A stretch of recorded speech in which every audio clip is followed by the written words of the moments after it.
ഞാൻ ചിലരോട് പറയാറുണ്ട്, നന്നായിട്ട് കുമ്പസാരിച്ചു, നല്ല ബെസ്റ്റായിട്ട് കുമ്പസാരിച്ചു എന്ന് ഞാൻ പറഞ്ഞിട്ടുണ്ട്. ചില ആളുകൾ അടിപൊളിയായിട്ട്, താൻ അടിപൊളിയായിട്ട് കുമ്പസാരിച്ചോ, പക്ഷെ ആരോടും പോയി പറയണ്ട ഞാനിന്ന് കുമ്പസാരിച്ചു എന്ന് ആരോടും പോയി പറയണ്ട.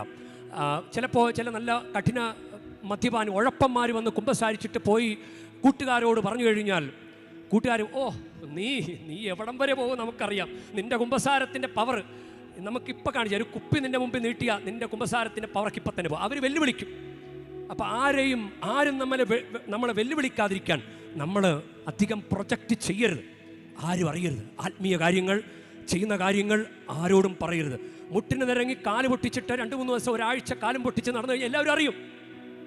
ചെയ്യുന്ന പരിഹാരം പോലും ആരും അറിയരുത്. പ്രിയ പൈതലെ, ചെയ്യുന്ന പാപ പരിഹാരം പോലും ആരും അറിയാതിരിക്കുന്നതാണ് നല്ലത്. അത് നമ്മുടെ ദൈവത്തോടുള്ള നമ്മുടെ ഇഷ്ടമല്ലേ, അത് ദൈവം മാത്രം അറിഞ്ഞാൽ പോരെ.